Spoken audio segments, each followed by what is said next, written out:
Mason, how's it going? How you doing? Good to see you. Same here, man. How's everything been?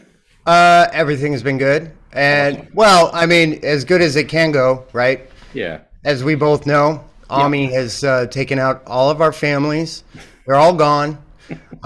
So that, I guess we don't survivors. have the last two men on Earth. On Earth, and which is good because we don't have to do the Zoom meetings with multiple people anymore. That's true. It's just us two. That's true. It gets complicated when you have to have all those other brains. Oh man, yeah. Some are on their phone, and it's it's like it's like those Zoom court meetings. Those are horrible. Those are horrible. They really are. Yeah, but just got back from Feenix. Cool. So going from 70 degrees to 30. Or 20 degrees. It's it's good, but got some sun. Didn't see any friends, of course. Right.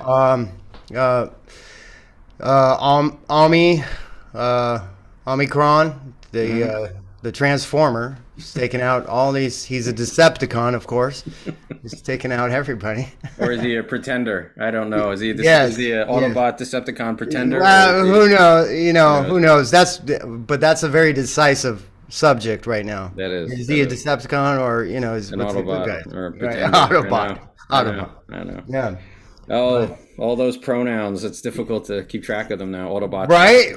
Yeah. It is. That's why I have this "She is free" mug to just let everybody know that who knows where I was thinking about doing a Tootsie reboot.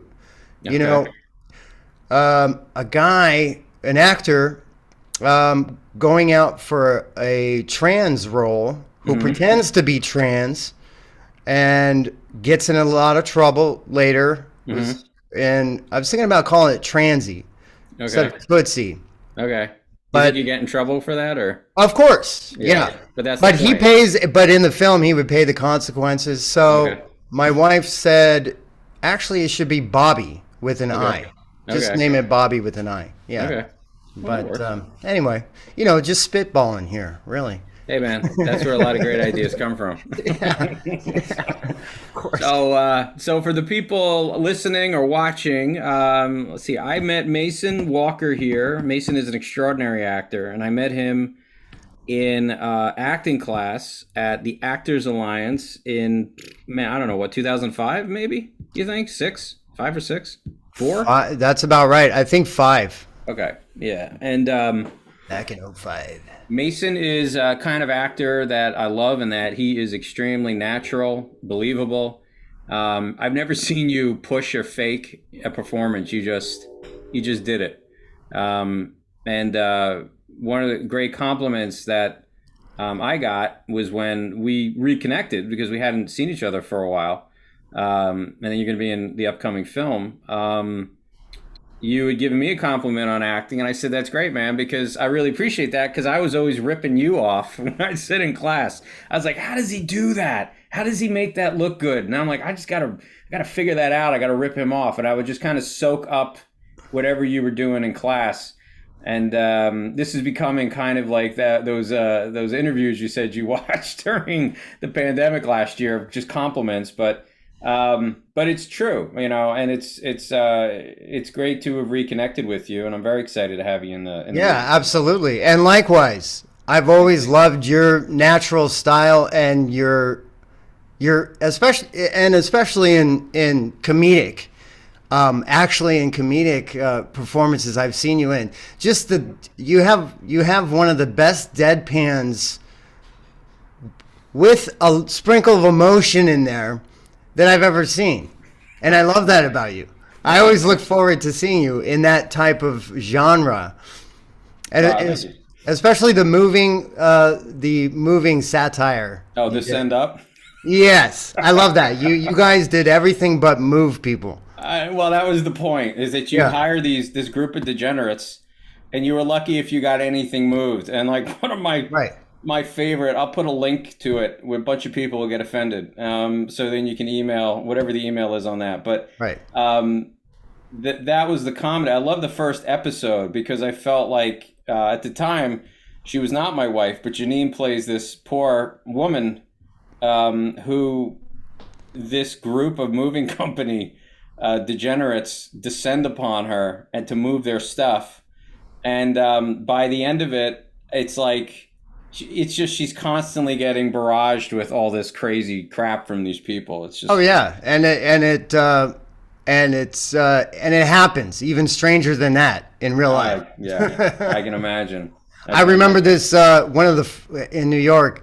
One of the first jobs I went out for was to help this old lady move on McDougal, but she was moving stuff a roommate had left, and she was moving stuff to another room. Okay.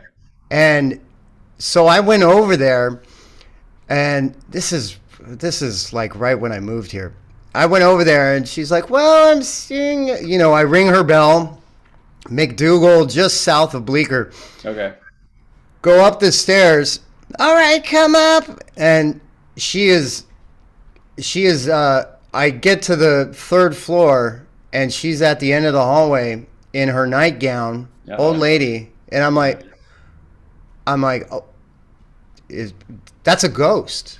I thought it was a ghost, and she goes, ah, and she disappears into Oh. her, giving me come here. So I go in there. There's all these cats running around, and I sit down in this like Morpheus chair. Oh my God. And she's like, "Oh, they like you." So she talks about the job. Could you move this to this other room because I'm. So anyway, it was like a weird interview. Yeah. Anyway, so at the end of it, she's like, she says, "Well, I'm feeling a little sick today, and all my friends are waiting outside for me. Could you do me a favor?" I was like, "Sure, sure." She gives me a 5-pound bag of bird seed so I can feed the pigeons that are down the street. I go, "Oh yeah, sure." I take the 5-pound bag of bird seed. And I'm like, thinking I'm not doing this, Yeah. but I'm gonna. For some reason, I walked in the direction down to Houston, where those basketball courts are. Okay. I look behind me and look up. She's leaning out the window, going, "Yeah, yeah." These guys are playing basketball right there, yeah, she's watching me. So I open the bag of birdseed and I'm kind of putting it out. All these pigeons start coming down in the middle of this basketball game, and they're looking at me like, "You mother, what the effort?" I'm like thinking, you guys don't understand. I got a sniper rifle on me right Yeah, now. right, So I did right. that a little bit, but it was yeah. And so I got rid of the extra bird feed in Washington Square Park. I Oh felt God. it was like Cinderella. Yeah. Everything came out. Yeah. Yeah. I can imagine. That's Anyway, unbelievable. the odd jobs we get. They just I think they feed your resources to pull from Absolutely. for your performances or your writing, directing, whatever it might be. And if I had never done anything, I feel like sometimes that's why certain like celebrities who they're no longer actors, they become celebrities and they act sometimes, Right. I'm always fascinated by their performances when they were younger versus when they get older. Because I feel like when they're younger, they've worked those jobs, they've lived in the real world, and then by the time they get into fame, they're not in the real world anymore unless they purposely keep themselves there. And Right. and Right. they They're Hmm? like a disconnect, They get almost. disconnected and And a complacency sometimes. yeah, and you kind of lose that hunger to Yeah. represent something and be realistic about it in that gritty world way. Right, because That's- you're living on another plane. Yeah, yeah, and I think I'd be fascinated to talk to some of those people and actually see, your performance has changed a lot. I noticed Yeah. from Yeah. this time to this time. What happened? Like, what was going on for you in your life? What was it? Did it just become a grind for you? Were you tired of having to just take roles to satisfy your gaggle of press people and agents and managers and all that stuff. Like, right. Not to mention, why did you take this project? Yeah. Did you have to, pay your ex-wife or? Well, I've heard crazy stories now that I've gotten more into the production side. You meet other people who have produced other films and have had other people on, their projects. And what one person told me, which I thought was fascinating, was they got this one actress simply because they waited until the last minute. She didn't have anything going on, and she hadn't worked in a while. And her team said, well, "Listen, we need to get money. We need to be paid. We have bills that we have to pay. Need to feed the team." Yeah, she had to feed the team, and she basically said that to this person during the shoot. I usually wouldn't have taken this role, but I had to. They told me I had to work. That's always great to hear. Yeah, so I'm sure that just built up the morale of the whole production. Yeah, I'm sure. Yeah. So and that's unfortunate, but I mean that's I hope to be in that position one day. Yeah, I mean to pay my wife now, Pam. That would be just I would like to the gratitude, as an ex-wife, in the future, just and she's just not going to be watching this, is she? Oh, for sure. Oh, okay. She's probably watching it now, but and you're no longer that kid on the playground making it real for you. Yeah. That spark is lost. It's no longer about that. You're so many years into being on set and the whole process that it becomes kind of I can see how that could be lost. I think what you said is totally dead on too. It's how I felt when I first started looking at. I reached a point where I was like, I just don't want to take acting classes anymore. Like I'm done. I'm tired of it. I need to figure out what the hell my own method is, and then just go with it. Yeah. And if I need to do a brush up here and there, I'll do it. But what you said was the same thing. When I was a kid and I was playing, I didn't give a shit. Yeah. What anybody thought. I just played. Yeah, and you're making it real for you. Yeah, because that's all that counted. Mm-hmm. If the explosion didn't look right with one hand of sand, then you needed to scoop the two hands. Oh, that looks much better. Yep. And it was all for you and your friends. And that's kind of the core. I think make it real for you. Mm-hmm. And also just, when I was a kid, I remember constantly trying to show people things like what I saw. And so, a television program, 5, Mom, you got to see this. You got to see that, and sometimes it'd be like, oh, hey, that's great. But constantly wanting to show what I saw in that.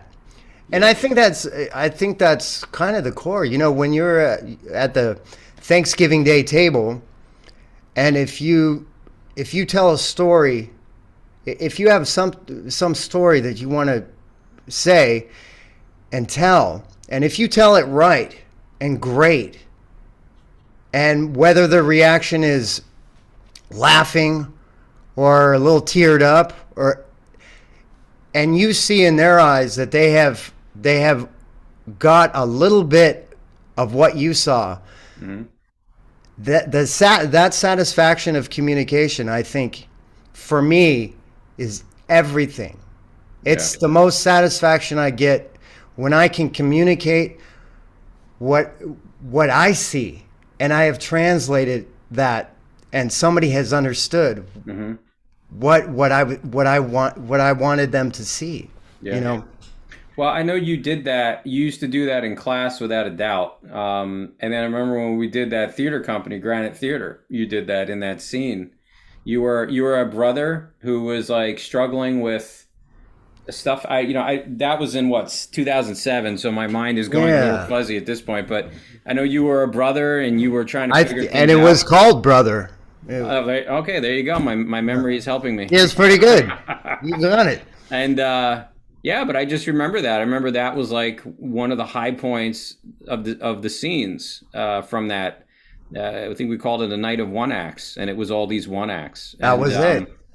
yeah, and that had like the best set. I remember the set designer went over the top with it, and And he gave me a whole kitchen to work with, and yeah, yeah, yeah, eating yeah. eating ravioli sandwiches Mm-hmm. when I came in with, he's coming in, pockets full of canned beers, Mm-hmm. and Right. his older sister is there Yeah. late at night. He hasn't seen in years, and that was a great. The writing of that scene was great.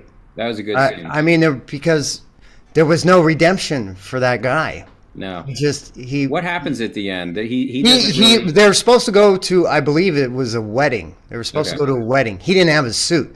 Uh-huh. Yeah. So he's like, "Oh my God, I don't have a suit."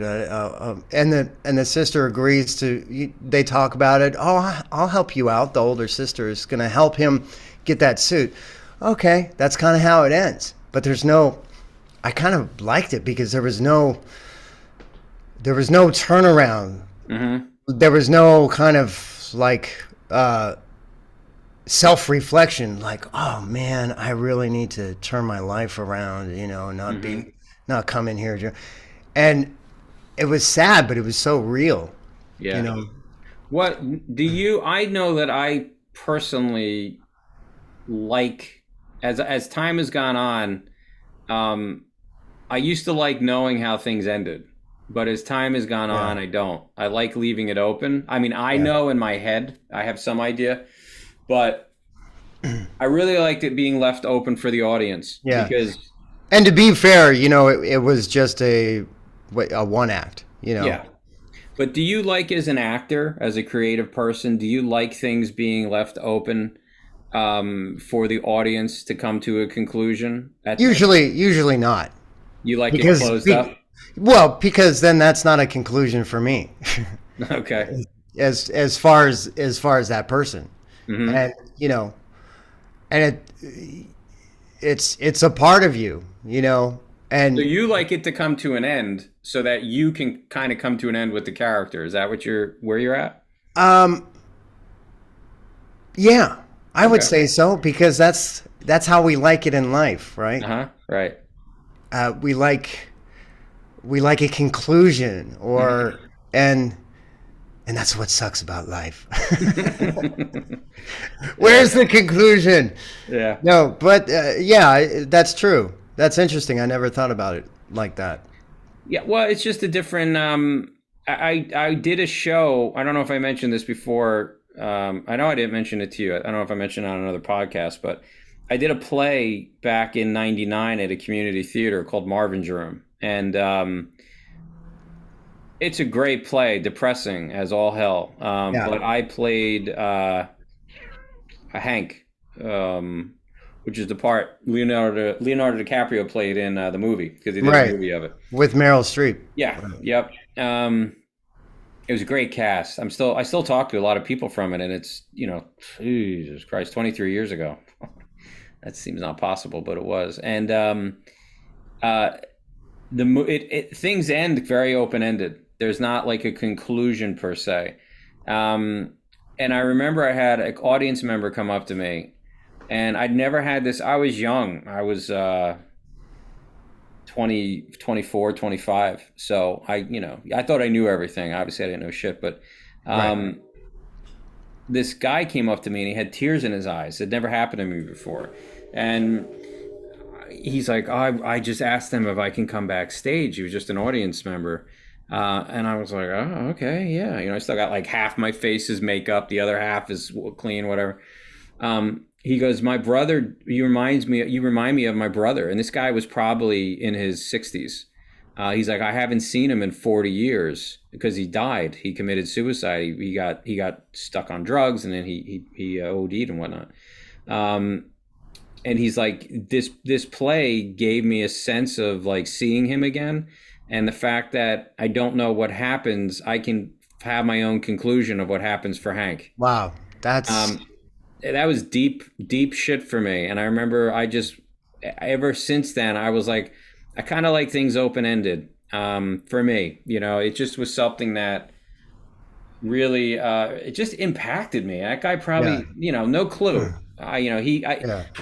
He thought I had impacted him, and then he left me with something that has been with me for all these years. Well, I mean, well, that's probably the highest compliment you can get because you left him with a memory of something that never of conclusion of something that in his life that he never got to have. Yeah, yeah, I mean, that's pretty amazing. And ultimately, when you're out there on the stage, uh, ultimately, you want to give some people some memories. yeah.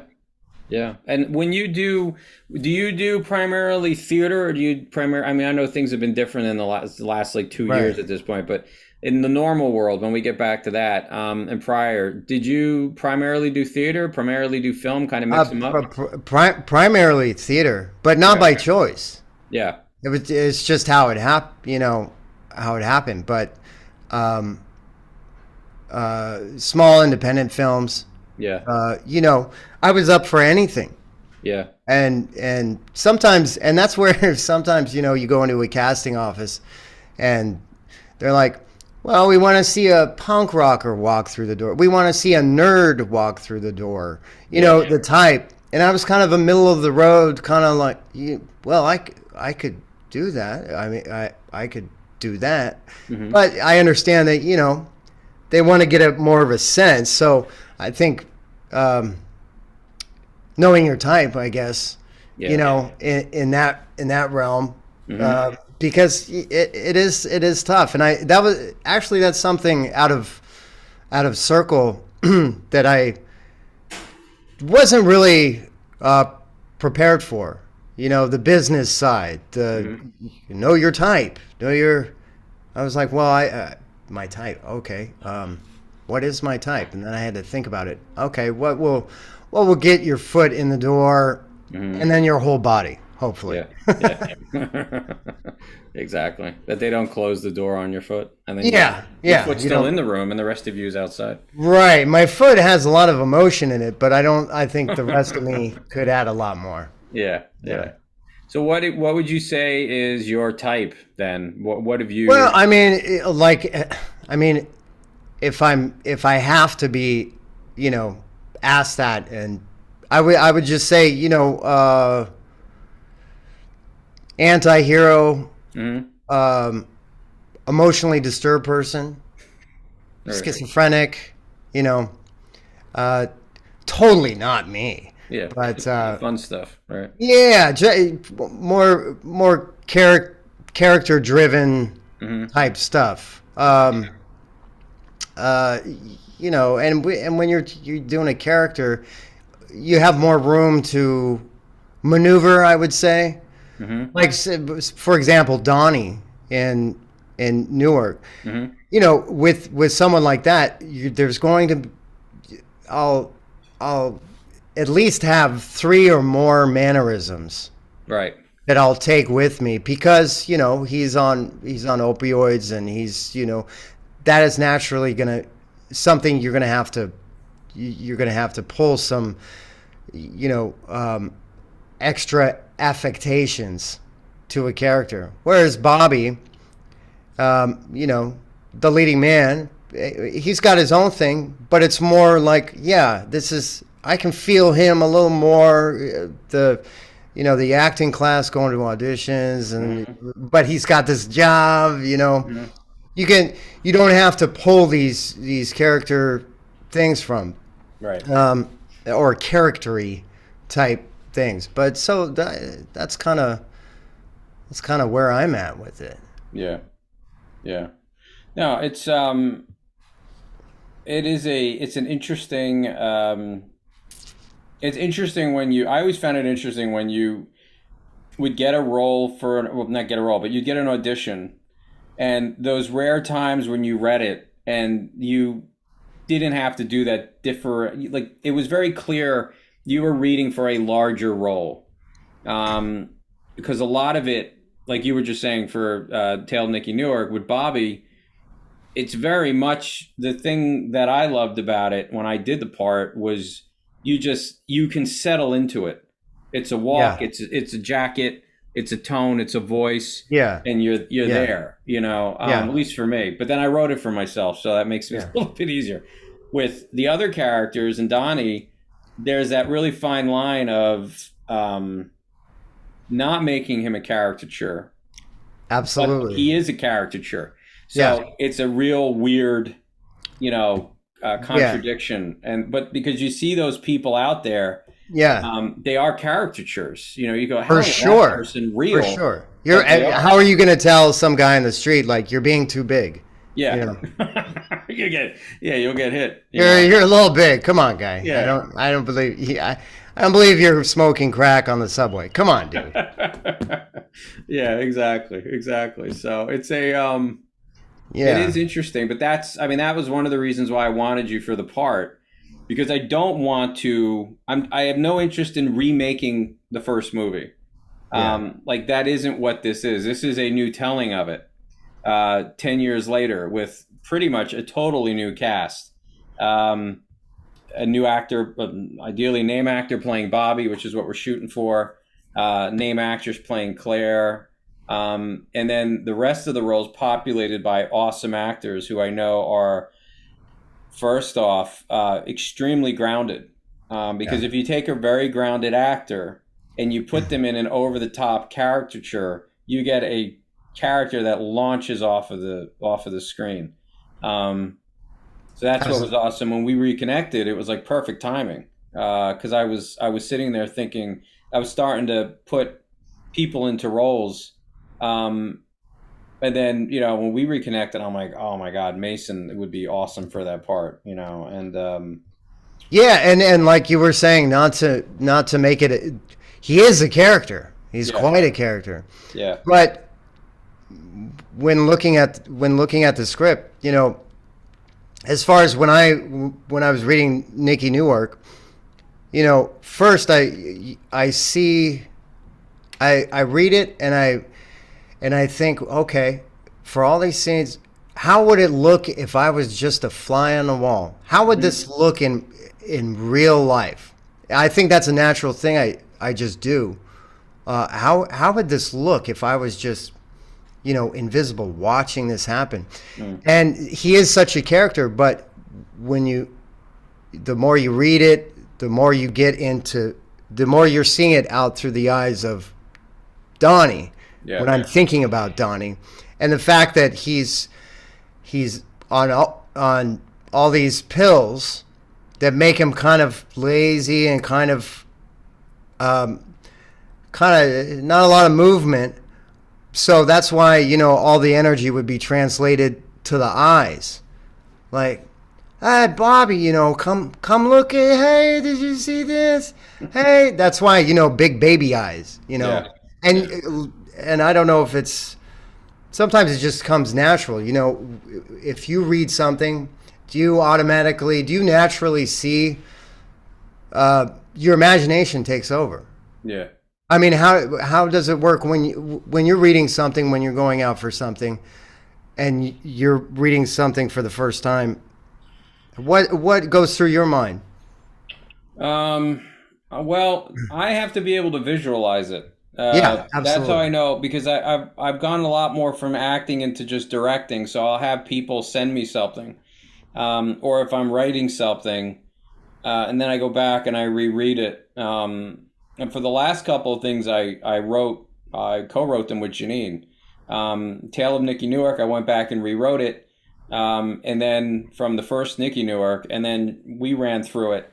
Um, and while we ran through it, I had to visualize it. And if it hit the truth detector in my head, and I could see it, then I Yeah, knew it worked. If I couldn't see it, and I got that bullshit detector thing start to go off, right. I would say, I got to rework this scene. I'm reaching, I'm pushing. This doesn't land truthful. See, my big thing with acting and film and movies, is you need to find out what your environment of truth is, right? So what's the reality? What's the truth that you're trying to tell in this world that you're trying to create through your lighting, your cameras, your actors, the writing, direction, everything, the music. And that gives you kind of almost like a perimeter. It does. It does. And if you go out of that, and this is what I used to do when I acted, all the time, well, not, acted in class or auditions, whatnot. If I felt I pushed out of that perimeter, then that was bullshit. I needed to pull back because now I wasn't living a truth. I was living a performance, and I didn't want to do that. Yeah, you can definitely feel it, though. Yeah, you do. And Absolutely. it wouldn't ring true. And then I would say to a director or an acting teacher, how'd that seem? And if they were like, no, it was good, and I still didn't feel good about it, I wouldn't do it again. The nice thing about directing myself and stuff, which is what we did through the old company, Feenix, was I started to really get a good barometer because I started to get a sense of what my performance, how it would read later on film. And if something didn't feel right, how did it look? And a lot of times they ended up lining up. So I was able to just kind of know when I gave something that didn't work, I would say, this doesn't, I know this isn't. But after you took a take, you would look at it? No, I would just feel it. And I would say, especially by the time we got to Clandestine, I felt a couple of times I'd go to our DP and I would say, what'd you think? Yeah. But in general, I don't want to always be going to someone else and say, hey, what'd you think? What'd you think? You're the director. Right. Yeah. You need to know. Or you need to think. Yeah, you need to know and you need to think. So sometimes I would do that, but mostly it was, I'm going to do that again. Let's just go. It's not even called cut. I'm just going to do it again. And most times you would find in that circumstance that you would be right about that? Most times, yeah. There was, I'm thinking, because going back about 8 years ago that we filmed that now, there was a scene where I come out of the classroom and there's this, the lead's wife is there. She's a school teacher, and then the lead cop and then the supporting cop, Cooper and Billman are there. Yeah. And I remember that scene. Yeah. Okay, cool. And McEnroe, my character, comes out and he says, Mrs. Cooper, what's the story with that young boy that came in late? Right. And I didn't want it angry, but I also didn't want it like mopey. And I knew it needed to be like a shot, like a laser out of that room on her. I don't give a fuck what you guys are talking about. And we did that a couple of times, and I didn't, from what I'm recalling, we didn't cut. We'd cut like once or twice, and then I was like, nah, I did it. I didn't like it. And then I finally got it, and I'm like, this guy's a laser beam, but his energy is so focused. Every word that he says has a purpose. Precise. And it's precise, and he says it at a certain tone. And that one that I felt really good about is the one that I ended up using, in the movie. But, I have to answer your question. I got to start asking you some questions. But it was, it's I have to visualize it. If I don't visualize it, it's, and when I read a script to direct or something, and I didn't write it and I couldn't visualize it, I just was like, meh. I think it's really good, but I can't visualize it. And if I can't visualize it, then absolutely. And that comes from ultimately good writing. Yeah. They're gonna show you what they want you to see and how this person talks, how they act, what their attitude is, what their objective is. Yeah. It's gonna be, if it's good writing, they're gonna show you that. Yeah. And I mean, props to your script, Nikki Newark, because as soon as I started reading, Bobby's chasing that guy down the street, I could see it immediately. Yeah. I could see it, and all the people in there, there's a reason for them, and they all have their own. There's not one that shares like, oh, I could see where the writing was similar to this character, to this character. Oh, they kind of, okay, I can see. They were all different. So props to your writing. I don't think writers get, I really don't think writers get enough credit because, their work is done solitary many times. I agree. I mean, I think as far as artistic endeavors, I think writing is the one I admire the most.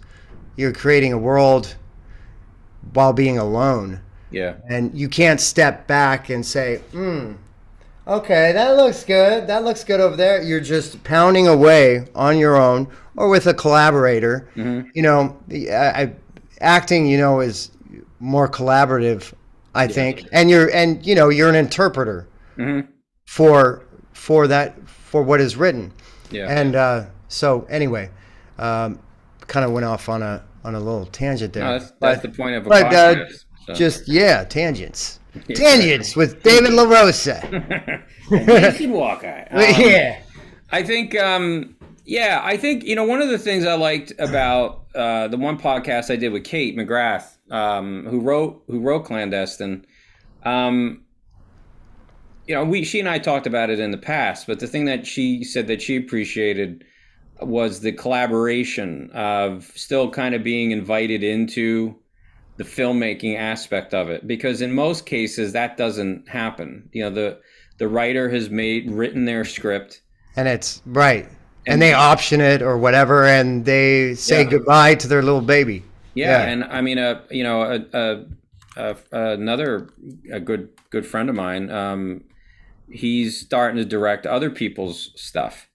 And he was given the script, and then he said to his producer, I like it, but there's a lot I don't like about it. Is the writer open to changing it? And that was their conversations. And, he said, I like the guts of what you wrote, but there's a lot of stuff I don't like. And then he told him what, and he's like, are you open to changing these things and working on it with me? And the writer said, yes, I just want the movie made. And, that's their dynamic. They don't want it sitting on a shelf and just disappearing. Yeah. And I think it's difficult because it's like I was talking to Kate about it during her podcast last year. You can't direct by committee. You can't be a director that's like, what does everybody think? Let's have a, let's all discuss that take, or, and there was a lot of times in Clandestine where, and other movies that I've done where a line just didn't work when I'm sure you've had that yourself when you're reading something, and you go, that line reads fine. It doesn't perform well. It's not working on the take in the film. Yeah, and you try so many things, and but it's just not. No. So did you and Kate have kind of a back and forth about? I mean, for example, stuff like that. Yeah, we did. Well, we worked on the script a lot before we actually shot it, and then we got it to a pretty good place. But then when we started filming it, there was some stuff that didn't work, primarily between McEnroe, my character, and then Cooper, who was the lead of the film. Their dynamic got muddied from time to time. And then what I finally realized. How did you see that? When did you first see that the dynamic was muddied? We had a scene that I cut. I'm actually toying with the idea of editing a bunch of the cut scenes together and just putting them out there. But there's a scene that we cut out of the movie that takes place after the big fight. There's that fight scene in the movie in the house, and they find the kid under the bed, and at the end, and then after that, you see each of the main characters go off to something. Billman goes to his family. You see his wife. Right. Scott's throwing up because she's so emotionally upset. Cooper and Mac were supposed to go to a bar, and they start talking, and Cooper goes, I believe in Julie. I think she's going to make it. And then McEnroe's like, you think I'm going to let her see her kid? I'm not going to let her see her kid. You know how much money we waste on blah, blah, blah, blah, blah, blah, and they go through this whole thing. And it didn't ring true. We shot that. That was the second scene we shot. I don't know yeah, that was the second day of filming. And at the more that we filmed, I was like, that doesn't fit. This You just felt it. You could just feel it. It didn't feel like McEnroe. It didn't feel like Cooper. They didn't feel like them. Also you're looking at everything in the larger scope. You're looking at the whole movie. You're looking at what each character represents in the story, because every character in a story, for a character to be in a story, they need to represent something, or they become irrelevant. So, who does Cooper represent? What kind of people? Who does McEnroe represent? Or what kind of archetypes do these people represent? And did you and Kate have these discussions about? We did. A lot of Was she open to change to? Yeah, I mean, changes in the beginning, and she talks about this on her podcast. I loved her podcast, the one you did with Kate, because first of all, I didn't even know she was a writer. But then she was talking about, it was amazing, her process, talking about research and premise and mood and talking about how music influenced her. I thought it was great. So you guys chatted about. We did, and we had this one time where she was very protective of it, and I was starting to change things. Sure. And I finally said to her, look, do you want me to direct this? Are you comfortable with me directing the movie? Because if you're not, we can either shelve the movie, we'll do something else, or I just, I won't direct it. But we can try to find a director for it. But I'm not going to, I know what I want to make, and I know what we talked about, and I don't want to make something that I'm not interested in. And to her credit, she was like, "Yeah, man. Listen, absolutely. I'm sorry. I'm very protective of this." And then by her sharing with me how protective she is with that story in particular, that allowed me to always keep in mind the heart of what she wanted to convey, which is the heart of these people. That all the characters in that movie have a heart, whether they're a good guy or a bad guy. There's a heart there. So that was something that I took from that conversation and made a point of demonstrating through the different performances. So I think a director's job is to take a script and then also add what they inherently feel about it and get it in there. Was she there every day? During shooting, or she was there a lot. Yeah, I mean, you guys are friends and you go way back. Yeah, and so I think probably the collaboration between you, as far as writer director, was a little more extraordinary. That doesn't happen a lot, but I would think the communication between you guys is more. It is. I think the thing that diplomatic. Was really, what? A little more diplomatic than. Yeah, well, because you care about the person and you're concerned about their creative feelings and everything. And plus, wasn't it a story? Her father. Her father was a retired cop, so there was a lot of emotion for her with that. And Janine contributed stuff to it too. It's like, we had that whole classroom scene that we mentioned before. And that scene originally was in the film, but there wasn't really anything that invaded that classroom from what we were telling. And Janine had this idea of, what if we have this mom come in and she's like strung out, and she has this little kid. And that kind of like, it's everywhere. We get that feeling that the drugs are everywhere. And this, and that was huge because then that made that scene fit it was a good scene, but why is it in the movie? Why is it here? What's it serve? And that scene really helped, with that, I felt. Just the presence of the drugs. Yeah. Yeah. And how does it affect the kid? In the community, yeah. Yeah, that's a big thing that the movie was about is how is it affecting the kids? How is it going to affect these kids in the future when they become adults? So, and so that was, and then I punched in even more with the edits where Kate's character is having the panic attack and flipping out in the car. Right. I love that. I love that. Yeah, and that was a 4 o'clock in the morning edit. I'm sitting at the screen editing, and I'm like, what if I start popping these in? Because I want to start saving some time, but I want to invade the classroom even more and show the contrast between that warmth of 1980s classroom is what I wanted that classroom to feel like, warm yellow glows and everything. But anyway, and then that stuff helped kind of contrast it. Excuse me. So it's interesting shit. It's like you have to love this stuff in order to do it. And yeah, and your care comes from the love. Yeah. I love that scene, Janine and Tom Sizemore. Oh yeah, that's one of my favorites. I'm like, wow, she's really going at it. She's really that was an intense fucking morning. Yeah, two dogs fighting over a piece of steak. Yeah, it is. And what I liked about it was we had talked briefly about, well, maybe McEnroe should be the one to go in and have this thing with him. And this was earlier on, and I was like, I kind of like the fact, and Kate did too, and so did Janine, that he thinks he's just going to piss all over her. Yeah, right. Exactly. Yeah, absolutely. And boom, she just fucking goes after him. Yeah. And so much of that scene became improv. I said to the two of them. Oh, really? Yeah, I was like, I'm saying to myself, well, we're paying him a bit of money. I want to get every bit of him that I can get. And right.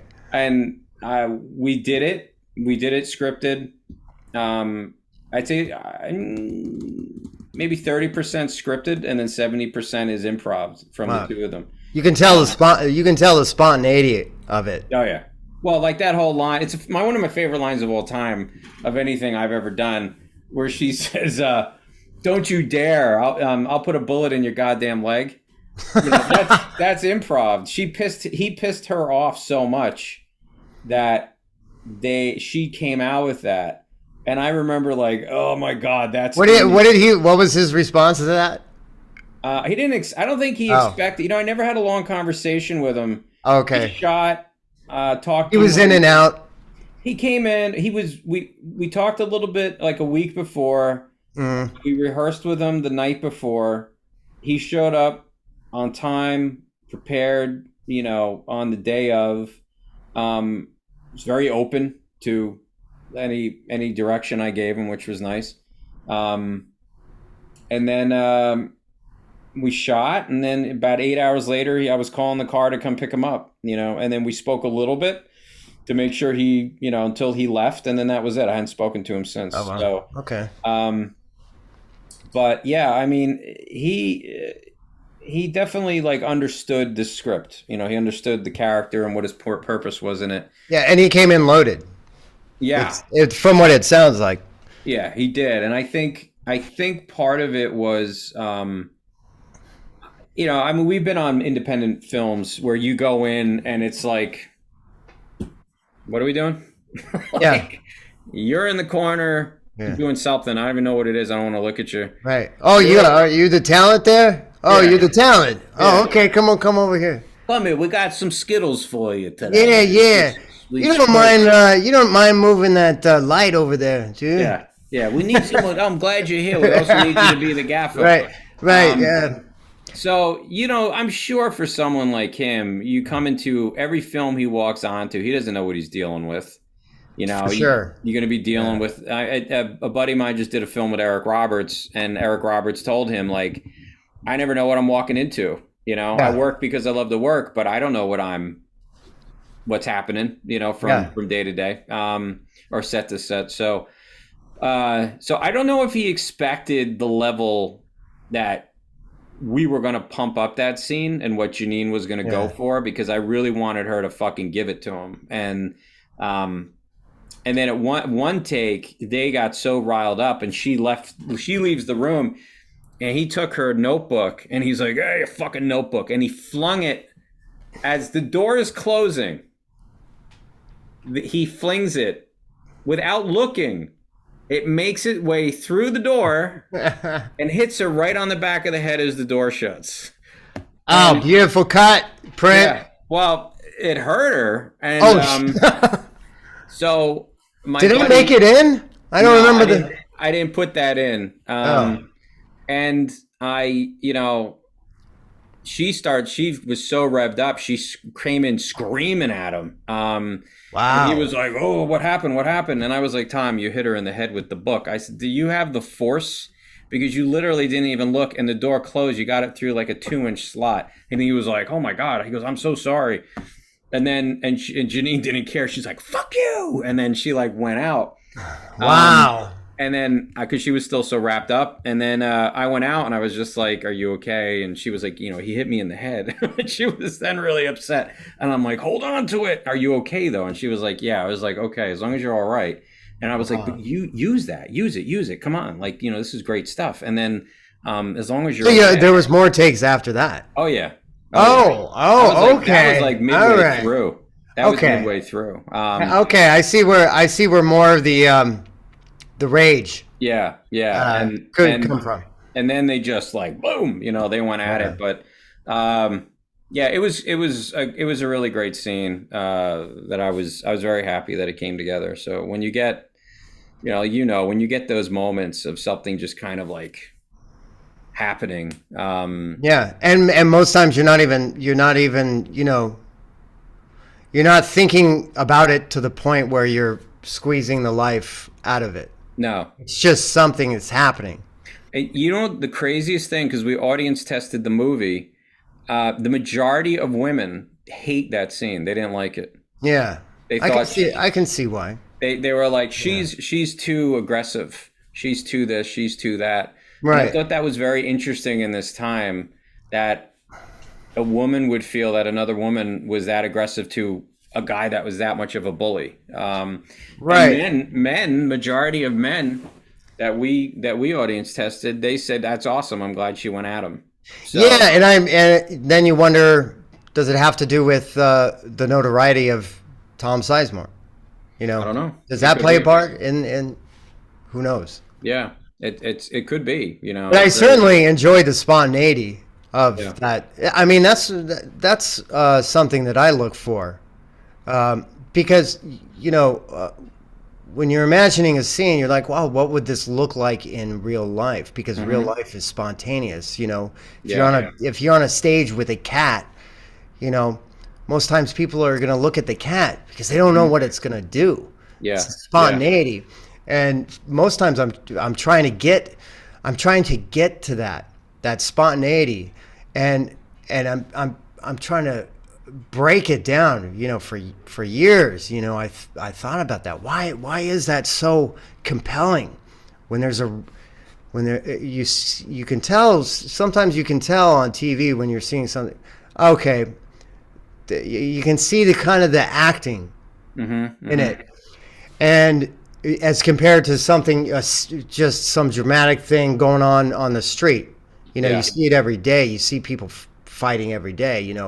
Husband and wife, girlfriend, boyfriend, and it's so about energy, and a lot of times, I realize that we go through life. You are who you are, whether you're aggressive or passive, or you go through life, but a lot of times you're receiving as just, I could be aggressive to you right now, but I could still be receiving. I realize that's how it is in real life. In TV land, I'd be like, hey, you, David, screw you. But but someone on the street would still have that same feeling, but still be receiving like, no, David, screw you. Yeah, they're still kind of receiving you. And I realized that, and a lot of times you'll see people hold their breath, in scenes, because they're they don't want to miss their line, or they're thinking about their line, but you'll see them physically stop the breath. And it's interesting because spontaneity, I feel, comes from that's why I always try to, right in the middle of a scene, I check in with myself to make sure I have a loose stomach. Hmm. So that breath gets down there, because I feel that's where a lot of emotion comes from. Yeah. And you don't have to think about when you're loose, just like as in real life. When you think about, when you get angry, when something makes you angry, whew, it's like you could just get a sense, just the slightest sense, and boom, you're triggered. Yeah. And I think when you're loose, that, and so it's all to the point to get to that spontaneity that makes things interesting. Hmm. And also knowing yourself. Anybody can get angry in a scene. Oh, that person's angry. They're upset at that person. Yeah. That makes sense. But what makes it interesting? What Mhm. makes it interesting is how you, Dave, how do you get angry? And knowing yourself. Like, you do things when you have rage that nobody else does. And it's so it's knowing yourself and little things, and also being aware and kind of, I feel like I'm a conglomerate of thousands of people. I take things, when I was little, I was completely shy, and almost to a crazy point that I didn't talk a lot. So I watched forever, and so that, and I probably had some identity crisis I didn't know about, in kindergarten, but I would always watch and see things in people and take from them, and then later that translated into trying to identify that spontaneity. So back to that scene, that's what I saw in that scene. It's just a spontaneity, and I see why now. 70%, unscripted. Yeah. Well, it's interesting you talked about the thing with the cat, because I feel like that's a lot of what you do. You are, and that really does. It kind of brings a lot of it into focus for me. Even when we did that read through of the script, I don't know, was that maybe 8 months ago? I think. I don't remember, but there you have that. You have a spontaneity to your acting where you kind of wonder, like, well, he's living his truth. I wonder where he's going to go with it.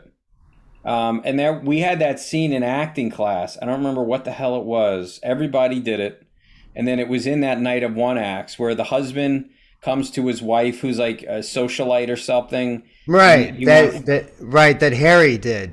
Yeah. I remember Harry doing that scene. But I remember doing that scene, in class. Yeah. And I remember watching you in that scene, and she's like, I don't know what he's going to do. I don't know where he's going to go with this scene, in class. Because I remember I wanted you to do that scene for the night of one acts. But they wanted you for that other scene. Mm-hmm. So since we were producing it, but I was like, I'm just gonna let the directors have the actors they want, or they're gonna be pissed. And Mason will do a great job in either one. But that was the thing that always stood out to me, was the fact that you were extremely you had a lot of spontaneity, and it's that cat thing. It was like, because you would sit, you would listen, you'd hear it, you would take it in. And it really felt like you said, like, you'll check in with yourself in a scene to see how you're doing, but I also feel like you check in with yourself just as an actor to see how do I feel about that? How's the character feel? And also not, and it's funny. It's sometimes it's so hard to articulate. But just how you work with your energy. I know it sounds so generic, your energy. Okay. But, in scenes, I'll many times let that person come to me, like I was saying. And I feel like that's a lot more like life. And it makes it more interesting, because I could, like sitting here, I could sit here and kind of be able to manipulate my my my body and my energy to allow me to receive you. Mm-hmm. I don't know if that makes sense, but instead of me coming to you, not necessarily like that, but me, hey, Mm-hmm. and just sitting back with a loose stomach and seeing you and letting you come to me, even though I have stuff to say. Mm-hmm. Like, hey, can I borrow $200, Dave? Right. Please, if you Yeah. could just, and depending on the circumstances, what happens, how um, the real objective, Mm-hmm. but yeah, just spontaneity. I'm always fascinated with spontaneity. So I've been tried to be a student if I Yeah. can. I think Yeah. everybody's a human, Mm-hmm. but it's hard to articulate and hard to grasp what that spontaneity is. And so I've tried hard this whole time I've been here to really articulate it for myself, and it's ongoing. Yeah. It is, and it changes. I think that's the other, Absolutely. when I look at um, my, acting techniques or things that I had when I first started or in my 20s, they're very different from my 30s to my 40s. Hmm. There's a vast difference that's gone on over the years. And um, did you have a certain technique that you would stick to, or Well, I'll tell you a or funny in the story. beginning at least? I'll tell you a funny story. I I took acting classes in the most haphazard way you possibly could. Which I is did what? all over the place. I did Oh, not okay. want. I refused to go to a school with a curriculum. I just didn't want to do it. I felt like they were going to beat out my rawness and my edge. For me, that doesn't happen to. There's other actors I know who did the step, step, step, step, step. They did Yep. a semester of masks, and then they did a semester of moaning and groaning on the floor, and then they did, scene and character study. Yes. Um, I was so rebellious and so hateful of the profession that Yeah, and we've both talked about this. yeah, I Yeah. was like, I'm gonna do it my own way. I'm gonna do it my own way, and if I don't Right. make it, I don't give a shit. I did it my way. That's what Right. matters. I'm not doing this for anybody else. And I took classes with this acting teacher who owned a theater company she bought from Olympia Dukakis in Montclair. I took classes with her, and that was very freestyle-y kind of classes. Did that change your attitude? No, Uh, um, not no. at all. That got me angry because I didn't feel like she was serious enough. So I ended up leaving her. Nice lady, but I was like, I'm not playing at this. Uh, and then I just started taking these classes. You go and do like the one-on-one and all that crap. Yeah. Waste a lot of money. And then I met who's basically my directing and acting mentor is this Lawrence Gewirtz, who's going to be in the film. He was on the read, and with Lawrence, I started to really learn how to take it seriously. That you have a responsibility if you're going to do this to take it seriously. There's this funny story I loved. I talked to him about that he. I don't know what the hell was going on. I started getting more auditions, started getting some callbacks. Yeah. This is like in 2000. I'm like, I'm gonna be famous. Yeah. It's just gonna Right. happen. Right. So I start showing up late to the rehearsals for the showcase we were doing. Just out of what was when you started showing up late? Was it like I can get there when I get there, Yeah, or was it? I was an asshole. Yeah. That's really all it Okay. was. And then I would leave. I would do my scene, and I'm like, I'm leaving. I'm gonna head out. So one day he comes up, and I showed up late, and then he comes over. He goes, "Can I talk to you?" And I said, "Yeah." He goes, "I don't know how you fucking do it in Jersey. Here in my classes, you show up on time, you stay for the whole thing, and you don't skip out early, or you can just leave right now." And I was like, I went to the bathroom, and I'm there taking a leak, and I'm like, "Who the fuck does he think he is, telling me, I do whatever I want? I'm doing this shit for myself," on and on and on. But then I started thinking about it. I'm like, you know what? Lawrence is a great guy. I've worked with Lawrence for 2 years. He's always been nothing but supportive. Maybe I'm being a dick. Maybe it's not about him. Maybe it's about me. And then, so I went in, I stayed, and then afterwards I went up to him and I just said, and I had to be 20, I think I was 21 years old. Oh no, I'm sorry. I would have been 24, 25. And I was just like, "Hey, Lawrence, you have a second?" And he was like, "Yeah." And I said, "I want to apologize." And he was like, "What?" I said, "Because I'm being an asshole." I really am. And I was like, I was sitting there and I was saying to myself, "Who the fuck does he think he is?" It's like, "Yeah, I knew you were going to do that." I was like, but then I thought to myself, I'm like, you're actually looking out for my best interest. So and then you're like, wow, maybe it's me.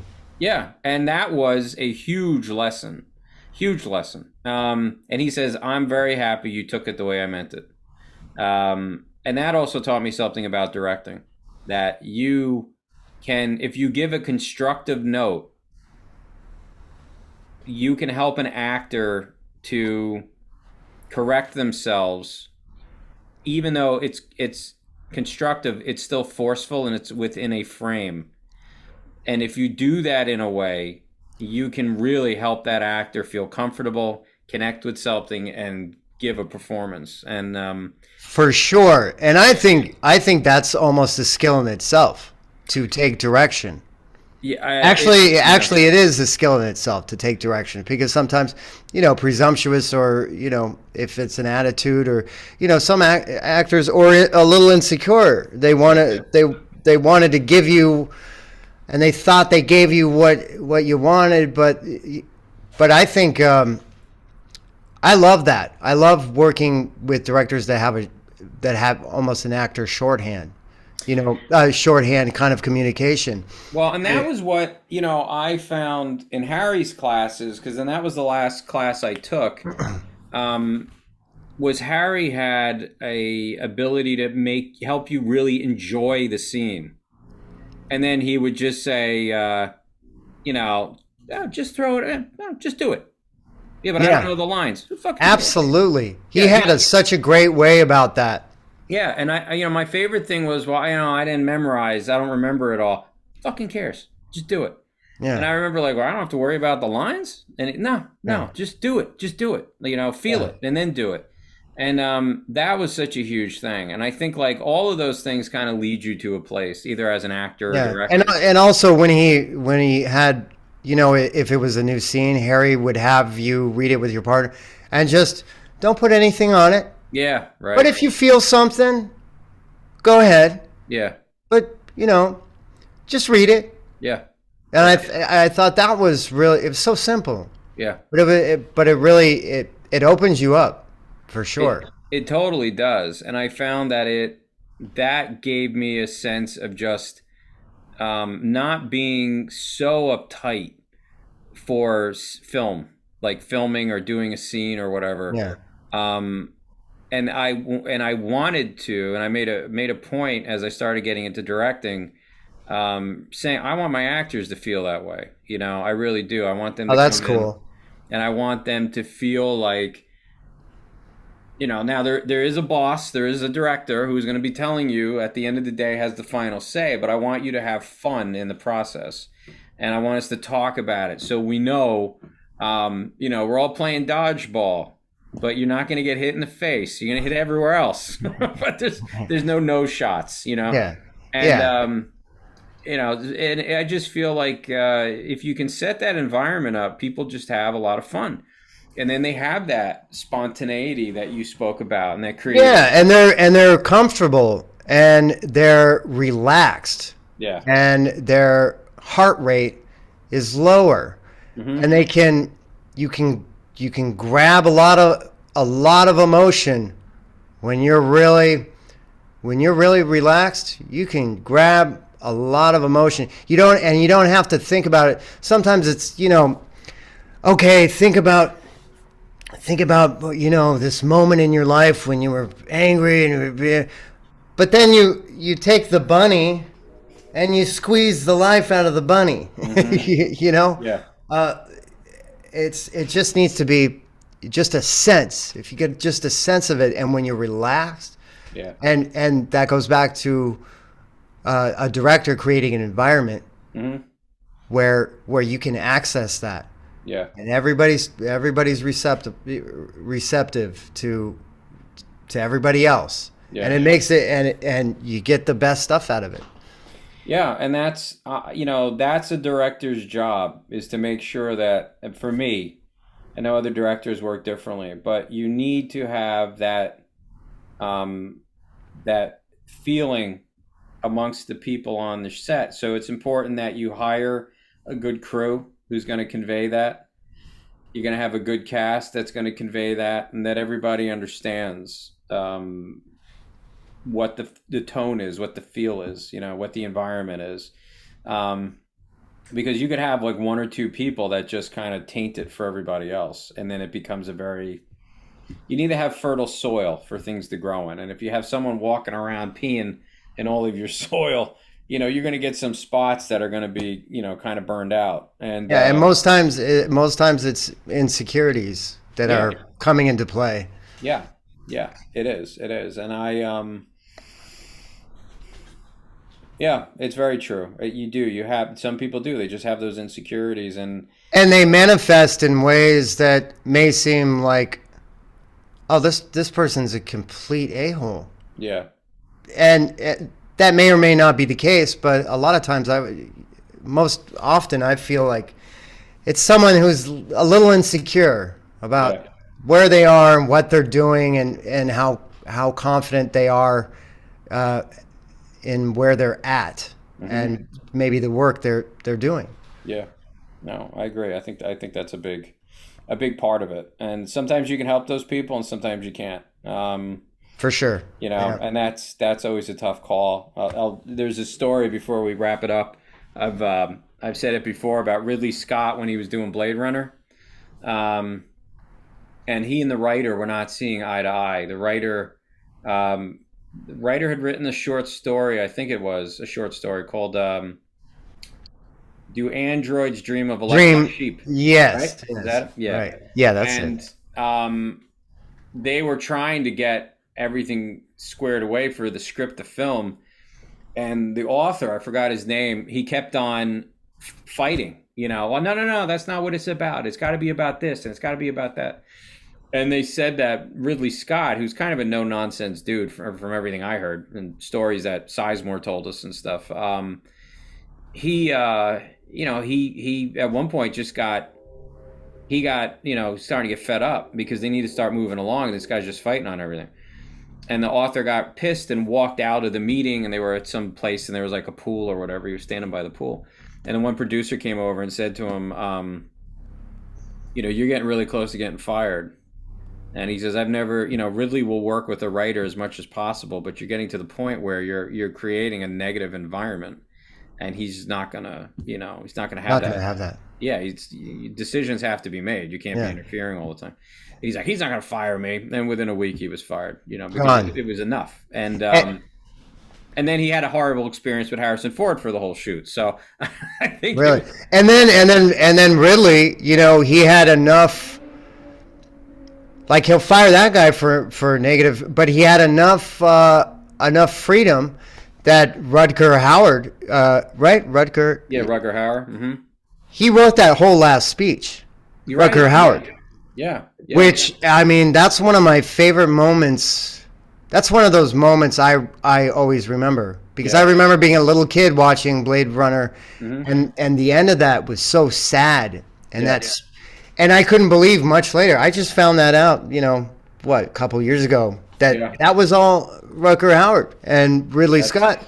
Ridley Scott had enough, when he talks about it, he's like, oh, Rutger, what do you want? What is this? But then to get rid of that negative element, but to have enough freedom to allow Rutger Hauer to just, I'm the actor, but I wrote something. It might be good for the end. I mean, that's a great environment. It is, and if he had kept on that guy, the writer of the story, that might have tainted that entire set, which was already a negative set from the crew not liking him and Harrison Ford being upset about a bunch of stuff supposedly.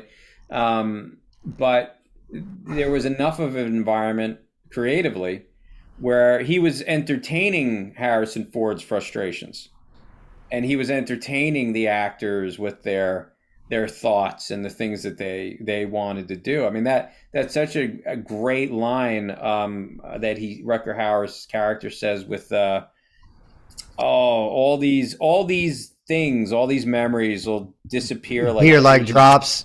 Yeah. Like teardrops in the rain. Yeah. It's so, and then time to die. Yeah, time to die, and then that was it. Yeah. And it's so impactful, it really is. And I think that's what, when you can accomplish that, it's like mission accomplished. You've done your bit, either as an actor or director or a writer or whatever. So and you've made something. You've now made something tangible. Yeah. That hopefully people will see, and it'll be a memory for them. Yeah.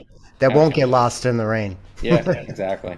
Well, I think that's a perfect place to end it. You found the perfect perfect final words. So, well, I look forward to working with you in 2022. Yeah, same here, man. We're it's gonna be a lot of fun. We want to do it for a while, so it's I'm happy that I know it will be. Yeah. And don't be a stranger. No, absolutely not. So, want to thank you for hopping on. And, absolutely. I will be talking to you soon. All right, my man. All right. Take care.